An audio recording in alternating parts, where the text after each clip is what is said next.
Hola clase. Today we will be starting module 2 and looking at la familia. So on this page you have some family vocabulary. You have a narrative by Paulina, and here's a sketch of her family tree according to her narrative. You can see Paulina is down here in the red box, and 3 generations of her family: the abuelos, los tíos, los padres, ella y sus hermanos, and sus primos.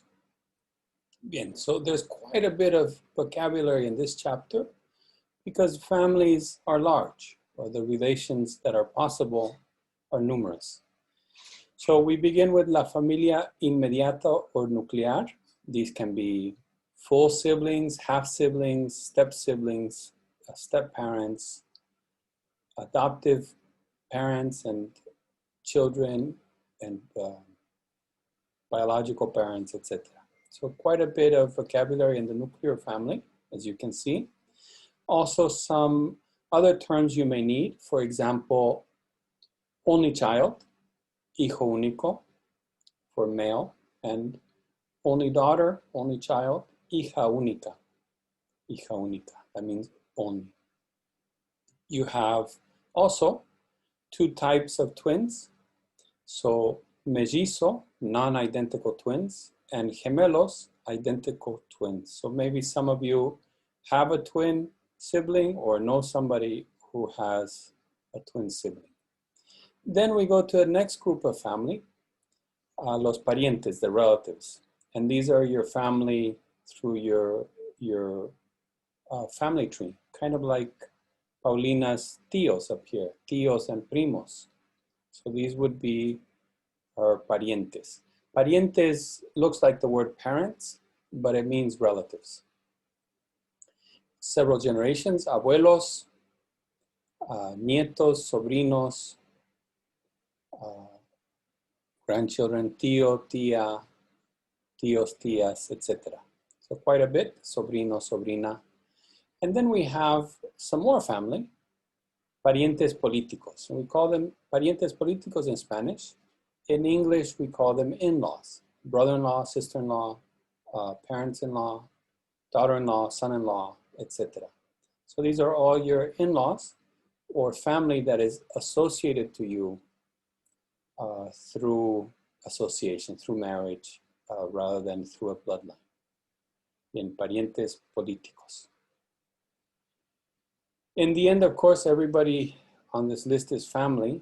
And the only reason we break it up into different sections is to make understanding the concept and also learning so many new words manageable.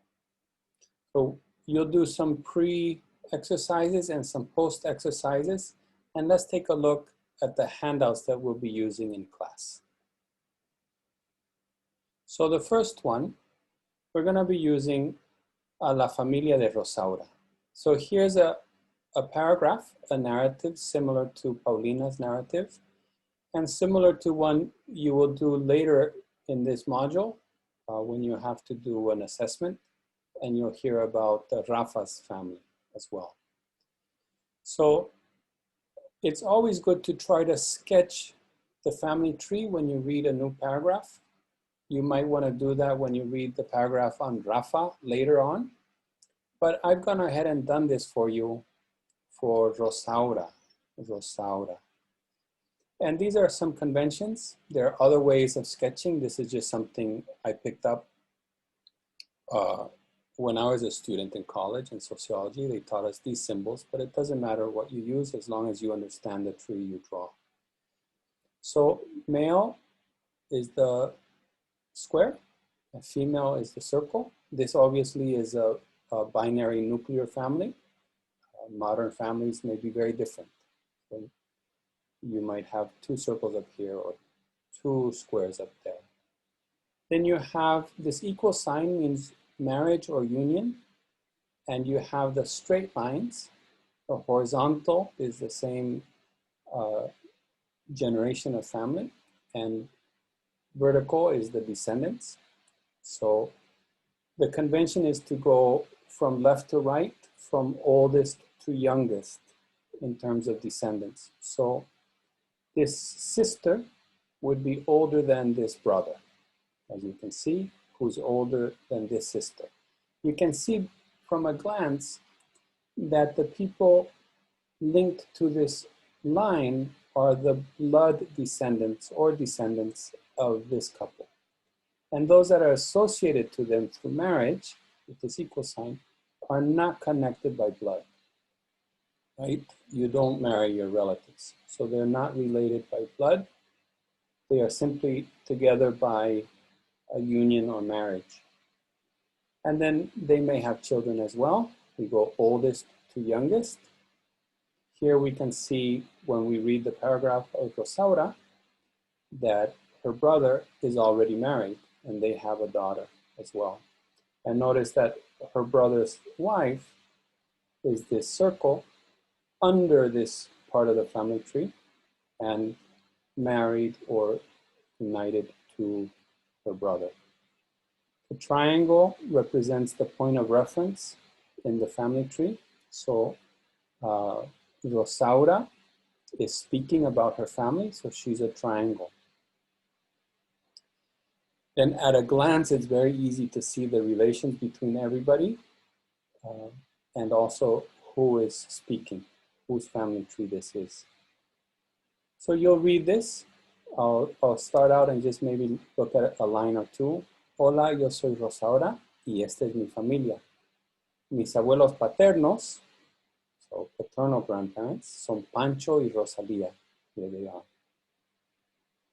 Or where they're from, etc. Tienen tres hijos, Ana, Raúl, mi papá, and Pepa. So they're the three children, etc., etc. So after you've read through the paragraph a couple times and looked at the family tree and tried to understand it, you can do this exercise.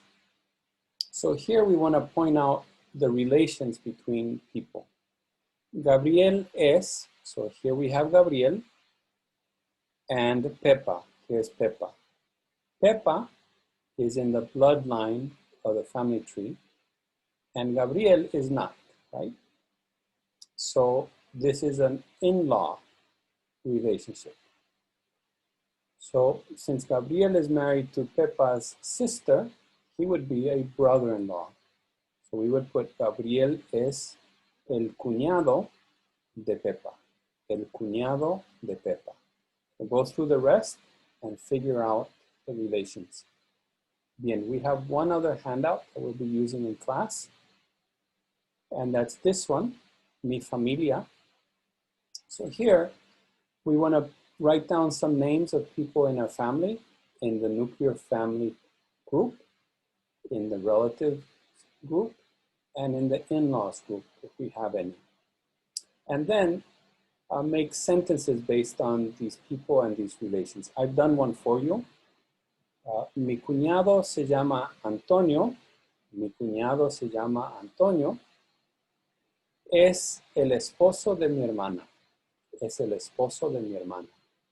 My brother-in-law's name is Antonio. He is the husband of my sister. So you want to go through, identify some people, and then the relation, and write a sentence of this type. Bien? I'll see you in class.